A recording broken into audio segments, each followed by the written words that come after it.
누가복음 9장 18절에서 27절. 예수께서 따로 기도하실 때에 제자들이 주와 함께 있더니 물어 이르시되 무리가 나를 누구라고 하느냐. 오늘 말씀은 예수님이 드디어 이제 정체성을 드러내고 있습니다. 사람들에게는 사람들에게 먼저 사실은 뭐 제자들에게 먼저죠. 제일 먼저 제자들에게 비범한 사람이 아니라는 것을 보여주죠. 그래서 12명의 제자가 오고 또 많은 여인들이 도와주고 이러고 있을 때 그러고 있을 때 병 고친 사람들이 이거는 있을 수 없는 일이 일어났다 이렇게 생각을 해서 무슨 얘기를 할까 봐 그 입 다물어라 그리고 음, 말하지 마라 그렇게 얘기를 했었는데 이제는 제자들 앞에서 이제 정체성을 본격적으로 드러냅니다. 어, 이젠 사람들이 뭐라고 하느냐 이렇게 먼저 물어보고 그리고 너희들이 뭐라고 하느냐 그 얘기를 물어봄으로써 예수님이 정체성을 오늘 얘기하고 있습니다. 예수님이 한 일이 많지만은 예수님이 도대체 무엇 때문에 왔고 우리를 위해서 오신 이유가 뭔지를 이제부터 이야기를 해야 될 겁니다. 그 오늘 말씀하기 전에 어제 했는 거를 보면 제자들을 단기 선교를 파송을 하고 선교사는 이렇게 살아야 된다. 그렇게 하면서 강령을 주셨습니다. 하라는 명령을 주셨습니다. 여행을 위해서 아무것도 가지지 마라. 세세하게 가르쳐 줍니다. 먹을 것도 입을 것도 그리고 잘 것도 이런 거 전부 내려놓고 그냥 입만 가지고 가라. 그 입만 있으면 된다. 입을 닫혀놓으면 안 됩니까? 말 못하면 좀 곤란합니다. 그리고 이 잘 못 읽어도 곤란하고 그리고 잘 못 들어도 곤란합니다. 그러나 입이 있고 눈이 있고 귀가 있는 것이 하나님의 복음을 전파할 수 있는 사명을 가지고 있다. 그 얘기합니다. 다른 건 필요 없습니다. 그 세 가지만 있으면 되는데 뭐 어떤 사람은 뭐그 목사가 입으로 불어먹고 사는 사람이라서 목을 다치면 안 된다. 이렇게 얘기하는 사람도 있는데 어, 목만 다쳐가지고 안 되고 눈이 있어야 되고 귀가 있어서 들어야 됩니다. 눈, 코, 귀, 입 이렇게 세 가지가 있어야 되는데 그것만 있으면 되지 다른 거 더 필요 없다. 그렇게 얘기를 해줬습니다. 나머지는 말씀만 가지고 살면 하나님이 다 챙겨주신다. 그 얘기를 하고 있습니다. 그럼 풍성하게 살까요? 겨우겨우 살아갑니다. 남들이 볼 때 그렇다는 겁니다. 본인은 사실은 풍성하게 사는데 남이 볼 때는 참 너무 불쌍하게 사는 그런 모습을 이제 보여주고 있는 거죠. 음, 그리고 그렇게 자신 있게 진짜 형편없는 왕도 지금 이 문제 저 문제 골치가 아픈데 이 사람들은 뭐 도대체 걱정거리가 없이 살아가는데 제잘거리고 시끄럽게 떠들고 막 떼거리로 다니고 이런 거 보니까 왕이 이게 갑자기 불안하기 시작한 거예요. 이것들이 일어나면 내가 왕을 못 하는데 이런 생각을 하게 됩니다. 아무리 그거를 머리 써도 결국은 이 안디바는 헤롯은 어, 쫓겨가지고 제명에 못 살고 귀양 가서 죽었다고 그렇게 이제 역사가들은 얘기하고 있습니다. 그런 걸 보면 애쓰고 노력한다고 해서 절대로 안 된다는 겁니다. 우리가 돈을 엄청 많이 벌 사람이 갑자기 망하는 걸 볼 수 있습니다. 음, 대우그룹 그 김우중 회장은 세상은 넓고 할 일은 많다. 그 유명한 말인데 나중에 지나놓고 보면 그게 전부 엉터리라는 걸 알게 됩니다. 왜 엉터리요? 아니 망하는 걸 보면 엉터리라는 걸 알 수 있는 거죠. 안 망해야 돼요. 그게 진리라면 안 망해야 되는데 망합니다. 언제 망해요? IMF 때 망합니다. 제일 먼저 성공한 사람은 어려움을 당할 때 제일 먼저 망하게 되는 것을 볼 수 있습니다. 낮게 그 낮고 천한 사람은 남의 영광을 못 얻지만, 영광을 못 보지만, 망할 때도 그렇게 망하지 않습니다. 그게 망할 게 없으니까요. 그게 성경에서 말하는 일상생활과 반대되는 삶을 살아라. 그 얘기를 하고 있는 거죠. 그러면서 헤롯 안디바는 그 전도하고 이러는 걸 보고 굉장히 불안해서 좀 알아보려고 그랬는데 아는 사람이 없어. 이게 뭐 선지자인지 옛날 선지자인지 아니면 엘리야인지 아니면은 세례 요한이 죽었는데 그게 또 다시 살아났는지 알 수가 없는 거예요. 근데 목을 안 잘랐다면 세례 요한이 무덤 파내봐라 뭐 어떻게 됐는지 이렇게 할 텐데 목을 잘랐는데 그게 붙을 리는 없고 걱정하고 염려했던 거죠. 나중에 예수님 죽일 때는 음, 그 빌라도하고 같이 판결을 내리잖아요. 죽이라고. 그런데 다른 우리 성경 외의 복음에서는 복음이라는 그 성경으로 채택되지 못한 자료들 외경이나 위경에 보면 어, 헤롯 왕이 오히려 빌라도보다가 훨씬 더 예수 죽이는데 적극적이었다. 다시 말해서 어, 외경 베드로 복음서에 보면 손을 씻지 않았다. 그렇게 얘기를 하고 있다고 얘기해요. 뭐 그런 거는 몰라도 되지만 우리는 어, 그 이 헤롯 왕 안디바 얘기할 때 좀 아는 만큼 얘기를 한번 해볼 필요는 있다. 그런 생각이 들었습니다. 그리고 그 불안해하는 안디바 이야기 하면서, 어, 오병이어의 기적을 일으킵니다. 어, 오병이어의 기적은, 어디에서 했어요? 베세다에서 했는데, 베세다는 누구의 고향이에요? 베드로와 안드레와 빌립의 고향이었어요. 어, 그 중에서 그래도 수제자들이잖아요. 그러니까, 어, 단기 선교 갔다 와서 이제 디프리로 고향에 가서 이제 모여서 먹는데 5천 명이나 모여서 먹게 되고 그게 유월절 어, 음식이었던 거죠. 그래서 놀 유월절 음식은 잘 먹어야 돼요. 모여서 기뻐하고 감사하면서 축제의 유월절인데 그 고향에 가서 거기서 많은 사람들과 함께 감사하며 시컷 먹고 12방 바구니를 거두는 그런 일이 어제 있었습니다.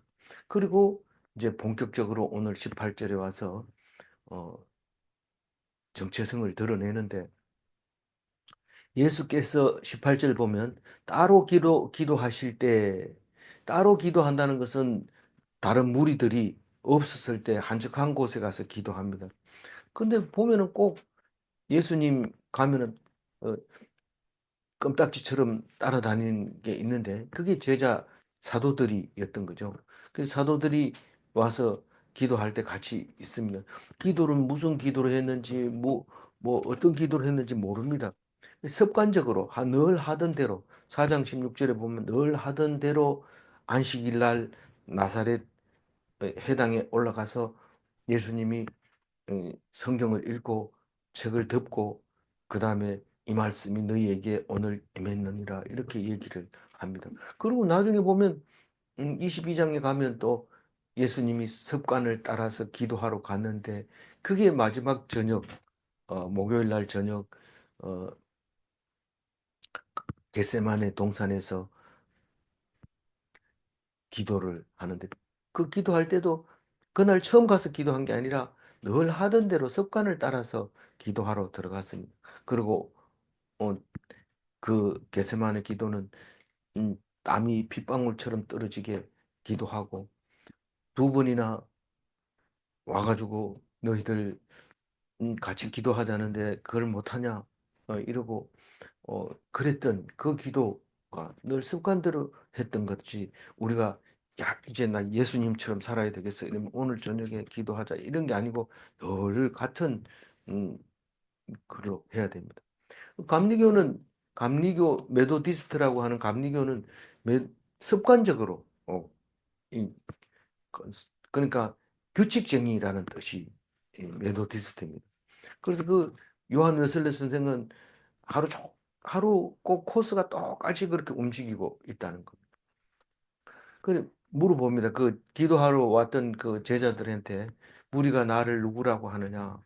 뭐 직접 물으면 정신을 못 차리니까 이게 애프타이즈죠. 막 본 음식 먹기 전에 먼저 나오는 음식이 애프타이저인데 그게 무리가 나를 누구라고 하느냐라고 제자들에게 물어봅니다.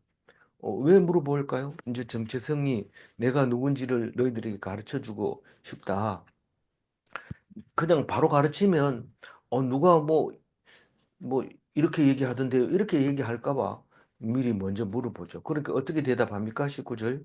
대답하여 이르되 세례 요한이라 하고 더러는 엘리야라 더러는 옛 선지자 중에 한 사람이 살아났다 하나이다. 사실은 세례 요한도 그, 그 처음 저기 그 광야에서 바로 두각을 드러낸 게 아니라 뭐 몇 년간은 세례 요한이 앞으로 외치는 그 사람이 메시아가 온다고 계속 외치고 곧 온다, 곧 온다 이렇게 얘기를 했던 것 같아요. 그래서 세례 요한에 대한 기대가 상당히 컸던 것을 우리가 이 뉘앙스로 봐서도 알 수 있습니다. 분명히 세례 요한이 죽었는데 죽었으니까 세례 요한이 아니고 이제 다시 이 진짜 세례 요한이 이 우리가 믿었던 그 사람이 이 아닌가 그렇게 생각하고 어떤 사람은 죽었는데 살아난 거야 이렇게 말하기도 하고 어쨌든 예수님을 보고 세례 요한이 아니냐 그렇게 말하는 사람도 있고 어떤 사람은 엘리야다 라고 얘기할 수가 있었던 거죠. 엘리야하고 세례 요한하고 많이 닮았는데 내 뒤에 오는 사람이 이 메시아다라고 얘기를 할 때 엘리야가 그 우리가 기다리는 그분이 오기 전에 엘리야가 꼭 오겠다고 말하기 위해서 얘기하는 걸 보면서 어 세례 요한이나 엘리야나 공통적으로 얘기하고 있습니다. 그런데도 분명하게 말을 못 합니다. 누군가가 선포를 해야 되는데 권위 있는 사람이 선포를 해야 되죠. 선포를 해야 되는데 그걸 선포를 안 해주니까 긴가민가 하고 있는 거죠. 이 백성들이 그 무리들이 그렇게 생각하고 어 세례 요한은 죽었고 엘리야는 아닐 거야 이렇게 말하는 사람은 옛날 선지자 중 한 사람이 살아났다 이 말은 그동안 선지자가 없었는데 이 선지자일 거라고 새로운 선지자가 온 것 같다고 그렇게 말하고 있습니다. 근데 살아났다 이 말은 어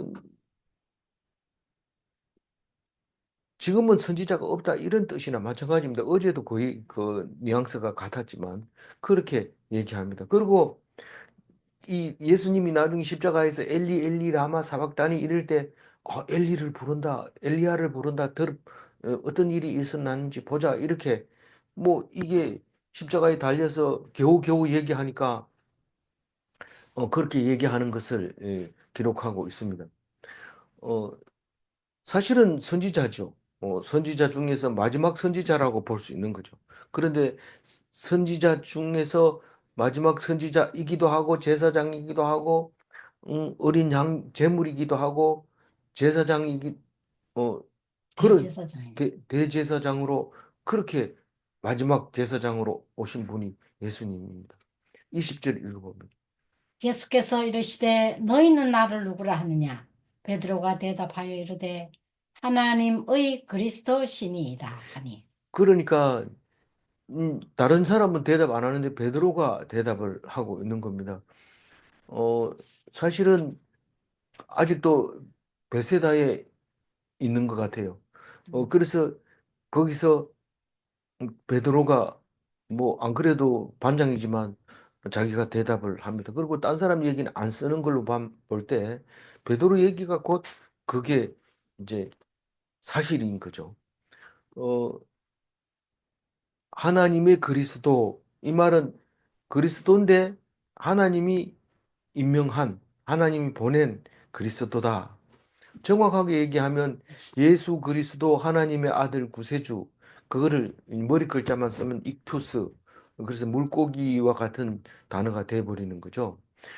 그래서 그 그리스도는 기름 부은 받은 자라는 뜻이고 왕 왕이나 제사장에게만 기름을 붓는 겁니다.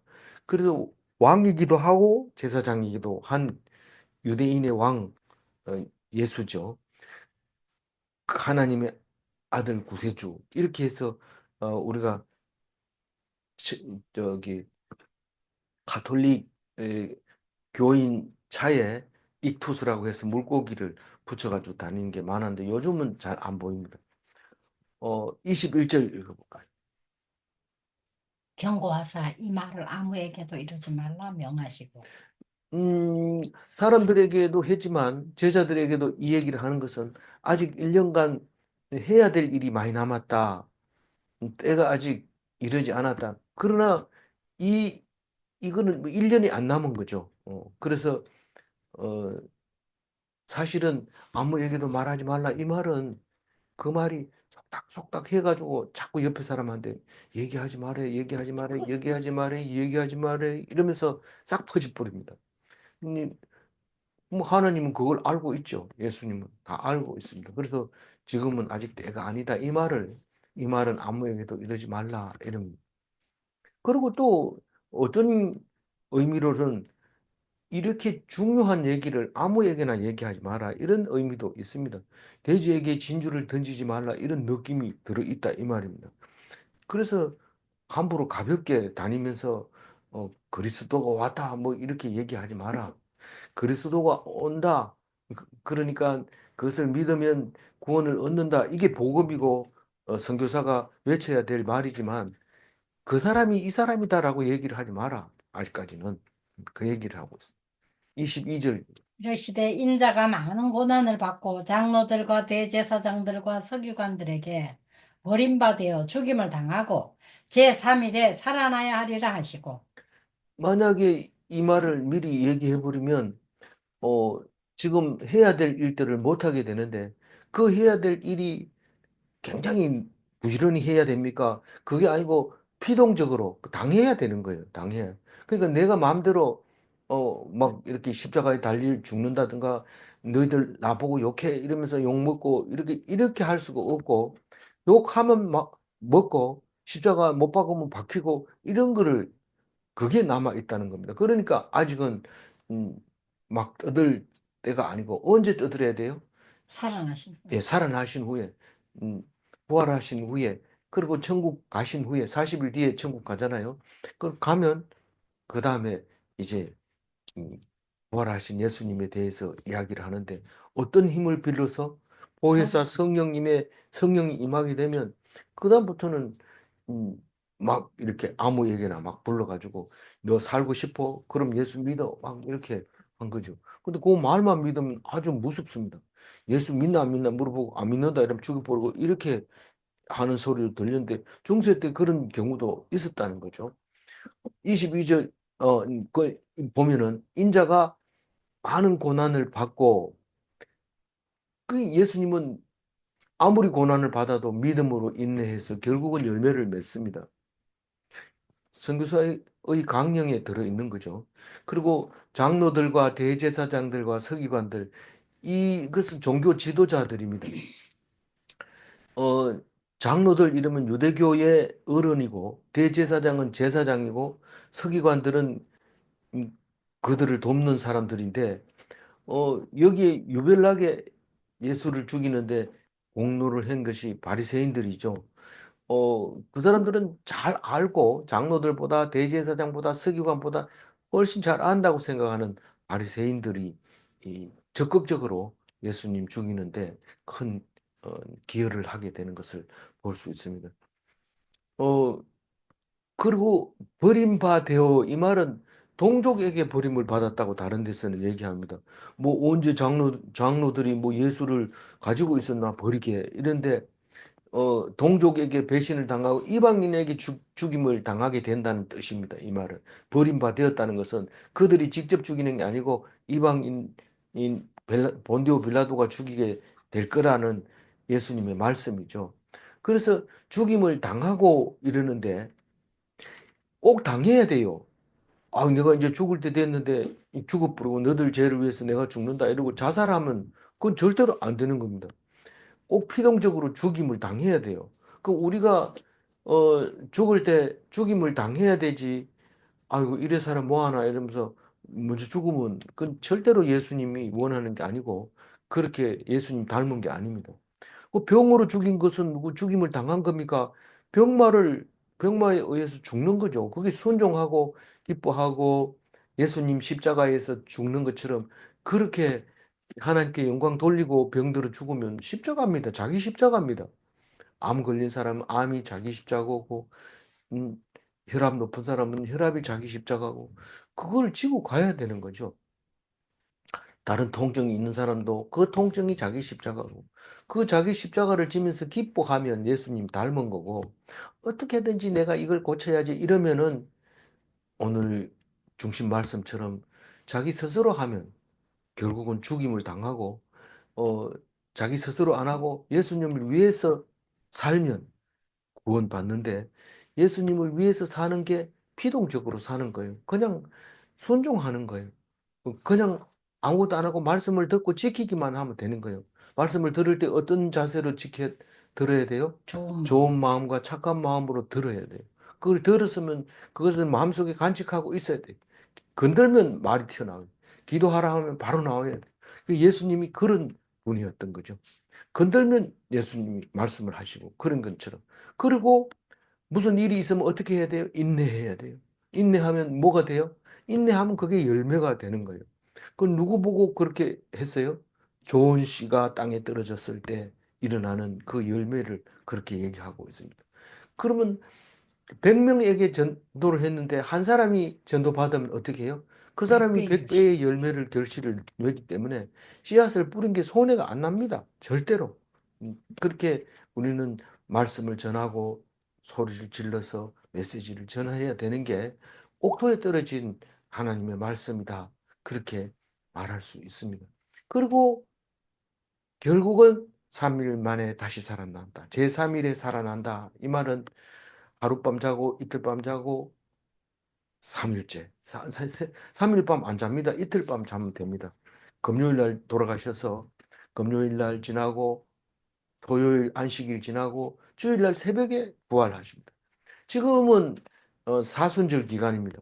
우리는 사순절을 별로 몰라도 되지만은 어, 예수님 오시는 날 40일 안 됐다 이 말입니다. 물론 주일을 빼고 계산한 거니까 그것도 뭐 중세쯤에 결정된 거니까 우리는 몰라도 돼요. 개신교는 어, 잘 안 믿는데 달력엔 그래도 사순절 이래 아, 써놨길래 그래. 제가 얘기하고 있는 겁니다.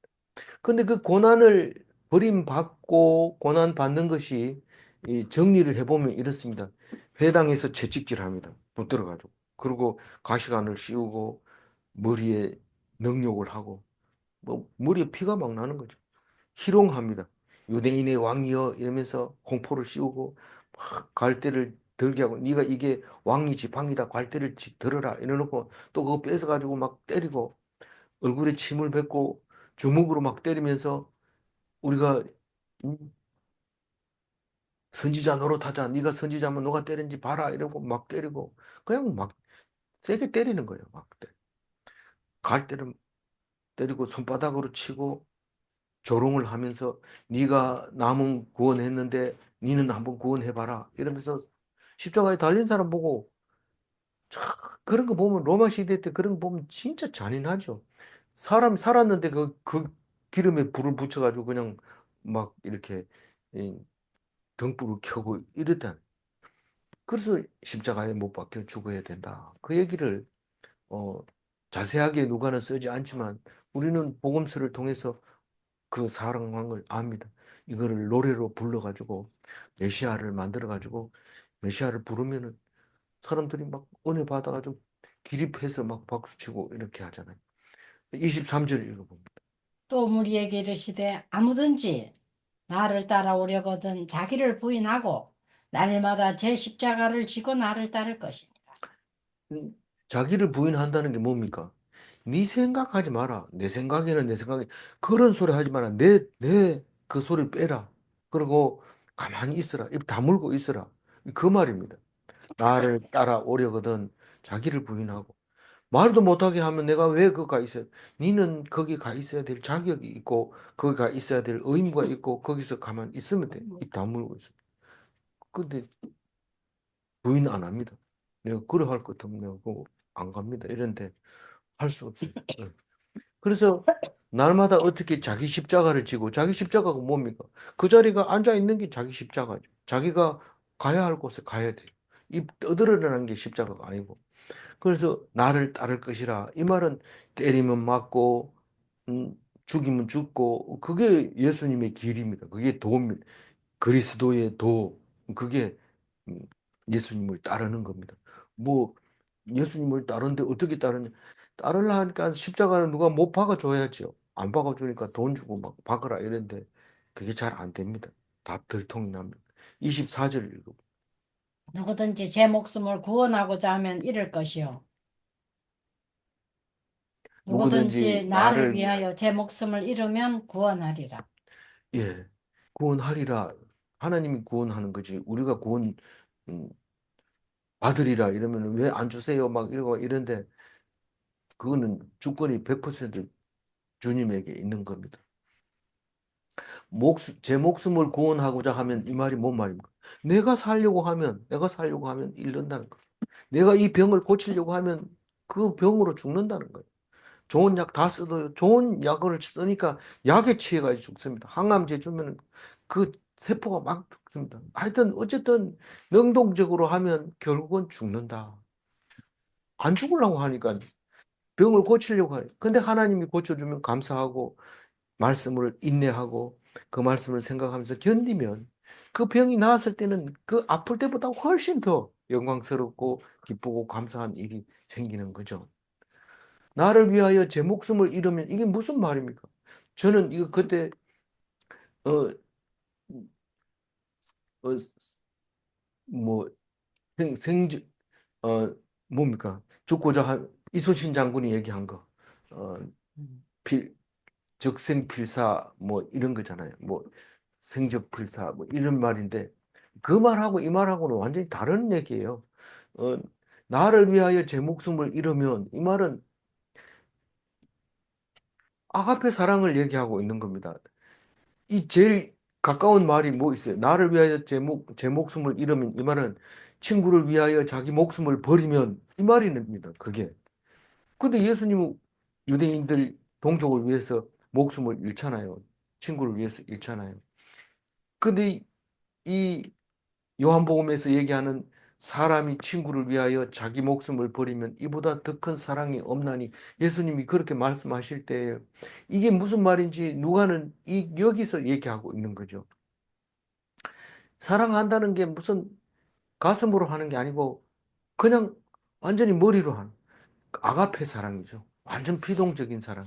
오직 순종만 있지, 순종만 했는데 뭔 사랑을 한단 말이에요. 사랑이라는 거는 직접적으로 좀 능동적으로 해야 사랑 아닙니까? 이 아가페는 능동적인 게 아니고 순종적인 거. 그냥 말씀을 듣고 그 말을 따라가는 거예요. 마음은 안 따라가고 싶지요. 그러나 그 싫지요. 몸은 육체도 안 따라가죠. 그러나 머리는 따라갑니다. 그게 구원의 길이라는 걸 알기 때문에. 그게 진리라는 걸 알기 때문에. 그래서 나를 위하여 제 목숨을 잃으면 이 말은 가만히 있어가지고 죽으면, 가만히 있어가지고 죽으면 그것만 가지고 돼요. 사실은 믿어야 되죠. 믿어야, 믿어야 맡길 수 있고 아무 말도 안 할 수 있는 거지. 안 믿고 맡기지도 않는데 입에서 터져나온 걸 어떻게 틀어막아요? 아무리 강력 테이프를 붙여도 떨어집니다. 그러니까 믿음을 가지고 믿으면 입을 벌려놔도 말 안 하고 있을 수 있어요. 그래서 그게 아가페 사랑이라는 거죠. 나를 위하여 제 목숨을 잃으면 구원을 얻는다. 그게 어, 친구는 나를 배신했는데도 내가 입을 다물고 있으면 친구를 위하여 죽는 거고, 예수님의 강령은 사랑을 하라고 하는 게 강령이잖아요. 예수님의 강령을 지키면 되는데 어떻게 지켜? 입 다물고 있으면 그게 구원을 얻는 거고, 친구가 배신할 때 그 사람 보고 저주를 안 하면 입을 다물고 있으면 구원을 얻는 거고. 그건 구원을 얻는다기보다 가장 큰 사랑이라고 얘기를 하고 있죠. 25절 읽어. 사람이 만일 온 천하를 얻고도 자기를 잃든지 빼앗기든지 하면 무엇이 유익하리요? 자세히 읽어보세요. 다른 복음에서는 네가 목숨을 잃으면 이런 말을 쓰고 있지만 누가는 그렇게 안 쓰고 어, 온 천하를 얻고도 자기를 잃든지 이렇게 얘기합니다. 어떤 내가 방금 김우중 회장 얘기했지만 그 사람은 갑자기 그 인류 최고의 그 대기업을 만들어 버린 신화적인 존재죠. 천하를 얻었어요. 그런데 뭐를 잃었어요? 자기를 잃었어요. 남의 눈을 위해서 살아간 겁니다. 사실은 그 사람이 머리 좋아서 유학을 가는데 유학을 안 가고 유학 가는 길에 필리핀 공장에 들려가지고 공장 구경을 하고 가면서 공장 구경하고 나올라 했는데 너무 옷 만드는 게 눈에 보여서 이거 얼마에 생산하냐 이래 얼마에 생산하냐 그럼 반값에 우리가 공급해 줄게 이렇게 해가지고 유학은 안 가고 돌아와서 사업을 하기 시작한 사람인데 이 사람은 유학 가라고 회사에서 돈 보내주니까 오다를 받아가지고 돌아와가지고 기업을 일으킨 사람이 눈에 보인다는 거예요. 온 데가. 그런, 근데 어쨌든 그런 그 천하를 얻은 사람이 뭘 잊어버렸어요? 자기. 자기를 잊어버린 거. 남의 눈을 위해서 살아갑니다. 뭐 사람들이 막 떠받들어 주니까 너무 좋아하고, 누구보다도 대통령이 다 좋아해요. 대통령 다 좋아하는데 어떤 대통령에게서는 딱 막혀버리는 거예요. 그러니까 그 때문에 지금 문을 다 닫아버렸는데 그게 그렇게 남의 눈을 위해서 살아가는 다시 말해서 체면을 위해서 살아가고 남들 볼 때 그렇게 하면 안 되잖아 이렇게 그런 거라든가 이거를 해야 좀 남들이 다 알지 유튜브를 하면 클릭 수가 몇 명이냐 이렇게 물어보는데 아유 그거 대답 안 합니다 뭐 가치가 없으니까요 다른 사람은 올리자마자 수만 명이 올라오는데 저는 뭐 올리자마자 20명 올라오면 최고 많이 올라오잖아요. 그래도 우린 대화를 안 합니다. 남의 눈을 위해서 살아가는 거 아니잖아요. 우린 그거 알잖아요. 그래서 자기를 빼앗기는 삶이 뭐예요? 자기를 잃든지 빼앗기든지 자기가 빼앗기면 실속이 없어요. 그냥 남의 일만 부지런히 하고 있는 거예요. 남의 일만 부지런히 하고. 그러니까 그 사람은 그 큰 그 천하를 얻었는데도 불구하고 남의 일을 실속이 없고 결국은 다 꺼내가지고 계산해 보니까 너무 빚이 많으죠. 하루에 100만 원씩 갚아도 뭐 수천 년을 갚아야 된대요. 그러니까 그거는 불가능하잖아요. 말이 안 되잖아. 그런 일을 예, 나타나 버리게 되는데 그게 실속이 없는 삶이에요. 자기 삶이 없어요. 진짜 새벽에 자기 삶은 새벽에 일어나서 습관적으로 외진 곳에서 기도하는 그게 자기 겁니다. 나머지 거는 자기 거 없어요. 26절에 읽어보 든지 나와 내 말을 부끄러워하면 인자도 자기와 아버지와 거룩한 천사들의 영광으로 올 때에 그 사람을 부끄러워하리라. 그 이게 강령입니다. 너희들 나를 부끄러워하면 난 너희들 부끄러워할 거다. 네가 나들을 자랑스럽게 여기면 내가 너를 자랑스럽게 여길 거다. 언제? 예수 천사. 재림 때, 예수 재림 때 그렇게 하겠다. 그러니까 우리가 평소에 사는 것이 하나님을 영광스럽게 생각하고 좋게 생각해요. 친구가 전화 와서 맨날 그 성경 공부해가지고 뭐 하냐? 좀 얼굴 좀 보자. 얼굴 보아서 뭐 합니까? 얼굴 보자마자 내 아들은 뭐 서울대 나왔고 카이스트 들어갔고 자기 아들잖아. 아니 네 자랑이네 이런 내가 니보다 낫잖아 이러면서 싹 무시하죠. 내가 그전에 네 공부 잘할 때 니 못했잖아 뭐 이러면서 기죽여 버리고 이러죠. 그러니까 그 가면 뭡니까? 자랑하려고 자꾸 오라 이랬는데 나는 맨날 맨날 성경 음, 그 묵상해야 돼 이러면 야 내 동생도 목사인데 뭐 일주일에 한 2번 하면 되더만은 왜 니는 그렇게 보기 힘드냐? 그래가지고 천국 못 간다. 못 간다 이러면 안 되니까. 그래가 나는 뭐 부족해서 맨날 해도 천국 갈지 안 갈지 잘 몰라. 이렇게 얘기를 했는데, 그러냐? 뭐 이러면서, 그래서 내가 나중에 시간 되면은 그 카톡에, 단톡에 내가 말씀 매일 올려줄게. 몇 명 죽고 이제 살아가지고 살 희망이 없을 때 내가 올릴게. 내가 그렇게 얘기했어. 그럼 니는 제일 꽃이 죽으려고 이렇게 얘기를 하는데, 아니 뭐 내가 산다면 뭐 그렇게 이것을 할게. 좀 이렇게. 그래서 예수님을 부끄러워하면 안 됩니다. 아, 이거 맨날 하는 게 쪽팔린다 이러면서 좀 쉬고 친구들 만나고 친구 놀러 가자면 가고 이렇게 예, 하면 좋겠지만 그건 세상적으로 말하는 거고 부끄러워하는 거. 니 얼마나 그 노는 것보다가 친구 만나들을 자랑하고 이런 것보다 이 하나님 가지고 얼마나 자랑스러운데 그러냐. 이렇게 해야 하라고 26절 그 얘기하고 있는 겁니다.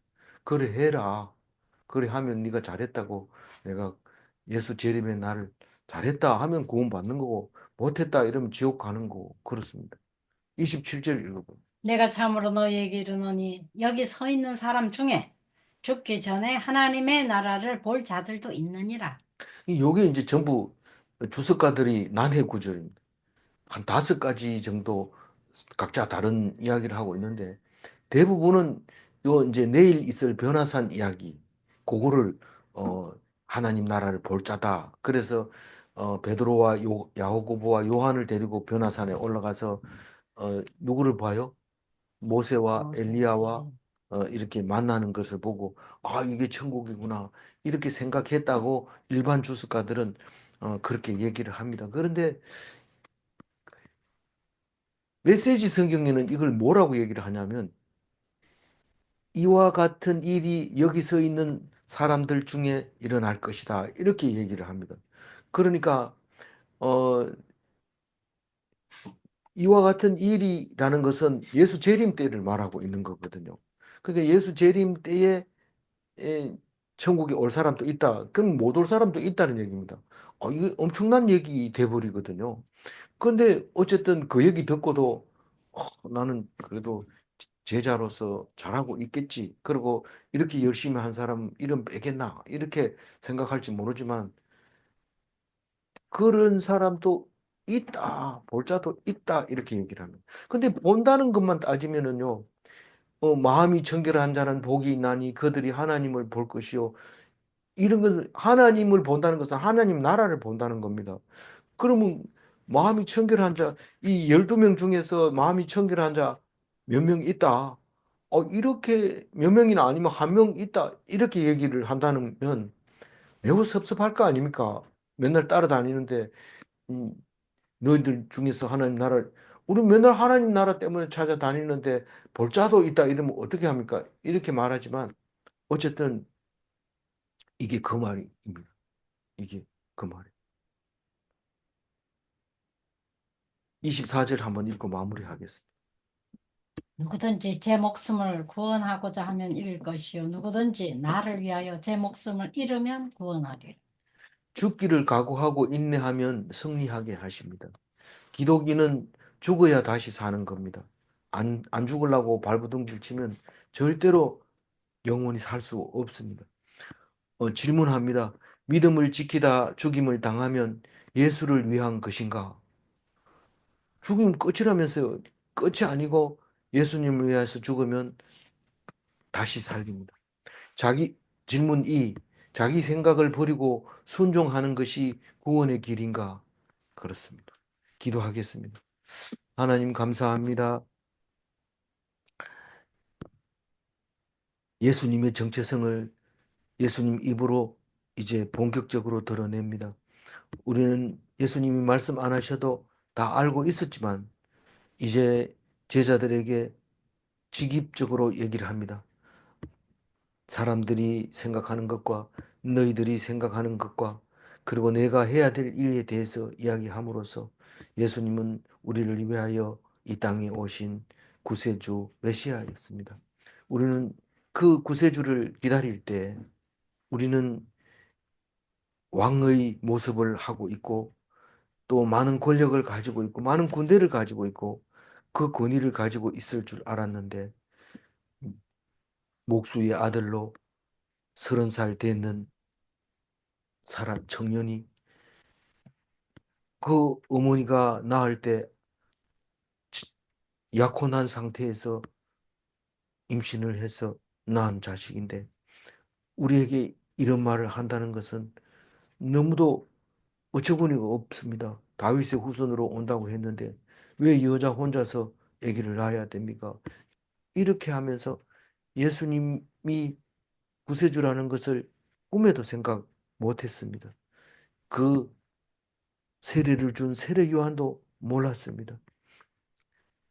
하나님, 우리는 알고 있지만 우리는 어떻게 살아야 된다고 강령으로 말씀하십니다. 나를 따라오려거든 자기를 부인해라.